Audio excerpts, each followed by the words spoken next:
Seja bem-vindo de volta ao UFSC Entrevista e hoje nós estamos falando sobre a doença celíaca e também sobre a alimentação das pessoas que precisam retirar todos os alimentos que contêm glúten da sua dieta.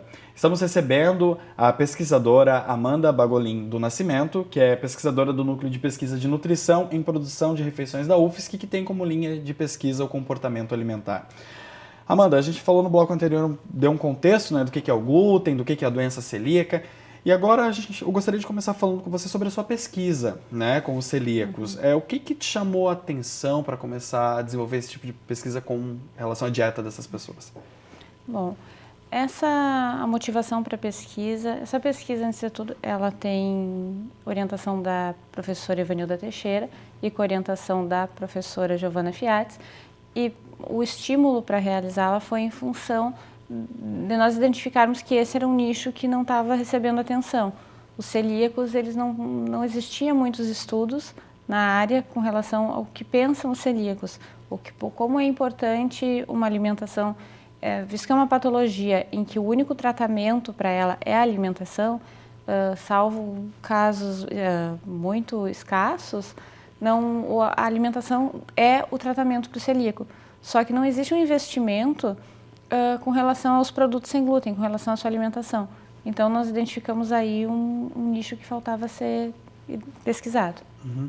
E como foi feita essa sua pesquisa? Do que você partiu? Quais foram como foi o processo? Bom, a pesquisa, nós avaliamos durante todo o período, nós começamos do início, avaliando os produtos que tem disponíveis no mercado. Então, nós coletamos todos os produtos sem glúten disponíveis para comercialização em Florianópolis. Então, nós avaliamos a composição nutricional e a lista de ingredientes, a disponibilidade e variedade desses produtos e o preço. O segundo passo... Vocês foram de mercado em mercado pesquisando isso aqui em Florianópolis. Vocês conseguiram pegar uma de todos os mercados ou foi... Não, nós pesquisamos em 8 estabelecimentos comerciais que são os indicados pela CELBRA, que é a Associação de Celíacos do Brasil, no estado de Santa Catarina, como os pontos de venda de produtos sem glúten em Florianópolis.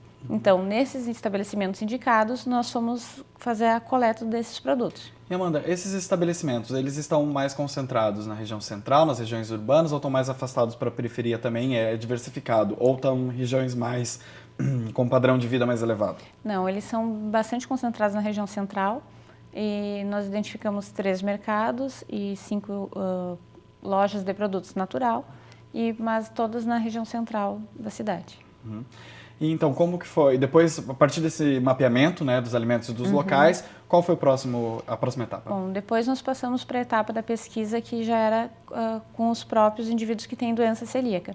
Então, nós aplicamos questionários com eles, avaliando a satisfação com relação aos produtos que tem disponível no mercado, com a qualidade física desses produtos, identificando essas questões, como esse consumidor ele se sente enquanto consumidor.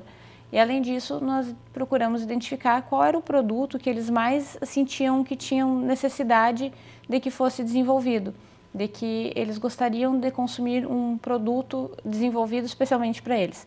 E nesse momento nós identificamos que o pão era o produto mais desejado pelos celíacos, e não apenas por ele ser o pão era um produto que ele tinha mediana aceitação, mas ele era o produto que ele era consumido com maior frequência. E aí você desenvolveu como um produto, dos resultados da sua pesquisa é o desenvolvimento de uma receita de pão para celíacos. O que traz, o que tem nessa receita? Antes de chegar no desenvolvimento, nós também realizamos entrevistas, que foi o próximo passo, entrevistas com esses indivíduos, para identificar quais eram as características do pão que eles desejavam, que características deveria ter esse pão. Então, nós fizemos essa etapa e daí nós identificamos que o pão que os celíacos mais desejavam era um pão tipo francês, e a partir daí nós desenvolvemos o pão. E daí nós utilizamos uma série de farinhas, um mix com vários tipos de farinha, utilizamos alguns ingredientes para auxiliar, que nós chamamos de hidrocoloides, que são ingredientes que eles têm a capacidade de melhorar a textura dos produtos. e desenvolvemos esse produto com parceria com a forneria Equilibrium. Então, como os produtos sem glúten, eles têm a necessidade de ser produzidos num local especial para evitar o risco de contaminação, nós tivemos a parceria da forneria Equilibrium para poder desenvolver lá. Uhum. E esse pão, os substitutos, no caso da farinha de trigo, do centeio, eles são mais ricos em nutrientes? O que traz de diferente essa receita? Os ingredientes que nós utilizamos, eles têm uma qualidade nutricional superior. Eles têm mais fibra, eles têm mais proteína, eles também têm maiores quantidades de vitaminas do que comparado com, por exemplo, a farinha branca.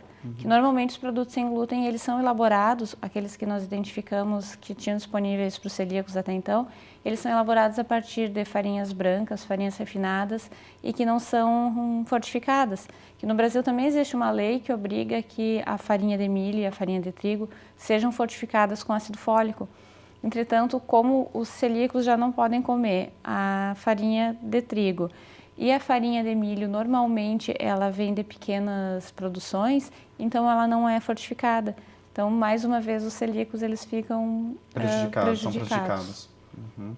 E o preço dessa receita desse pão? É um preço acessível ou ainda está muito relacionado ao preço dos alimentos que substituem essas farinhas convencionais? O preço, com relação ao preço, acho que é importante fazer duas colocações. O preço dos produtos sem glúten, de um modo geral, é muito mais elevado do que dos produtos convencionais. Entretanto, os produtos que a gente identifica no mercado, não existe uma justificativa clara, a não ser pelo nicho ser menor, para o preço ser tão elevado. Porque os ingredientes utilizados, eles são ingredientes comuns, não são adicionados nesses produtos farinhas especiais, farinhas enriquecidas, farinhas como essas que eu citei, de trigo sarraceno, de amaranto ou de quinoa.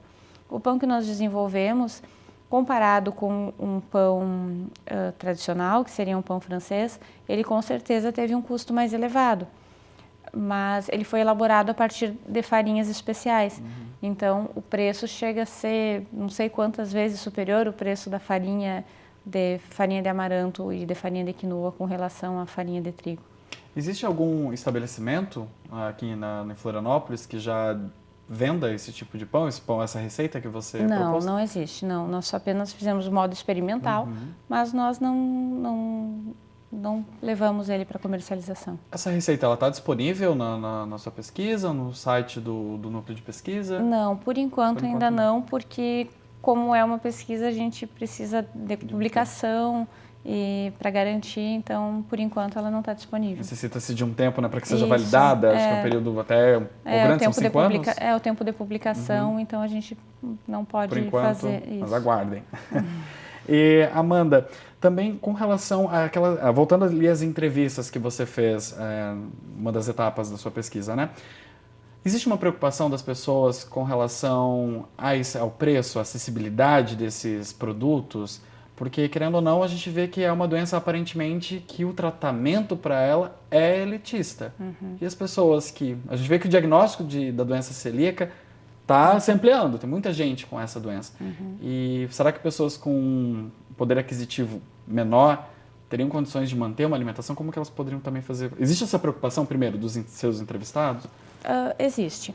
Ela provoca um dano no custo, assim, social, além de social, ela tem um elevado custo econômico. E isso é uma preocupação. Muitas vezes as pessoas dizem que é muito difícil de manter uma dieta assim em função do custo.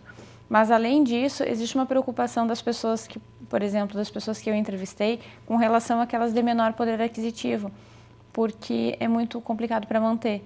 E com relação a questões legislativas ou de iniciativas, estratégias, não, por enquanto no Brasil nós não temos nada. Existem comentários que seria interessante, por exemplo, reduzir os impostos sobre esses produtos. Existem alguns países que fornecem cesta básica para pessoas que têm doença celíaca. Por exemplo, a Itália, né? A Itália fornece cesta básica, mas no Brasil a gente ainda não tem esse tipo de estratégia. Até porque é uma doença um pouco recente, ainda precisa de mais pesquisas, ser desenvolvidos mais estudos nessa área, né? Amanda, a gente vai fazer mais uma pausa no Fisca Entrevista.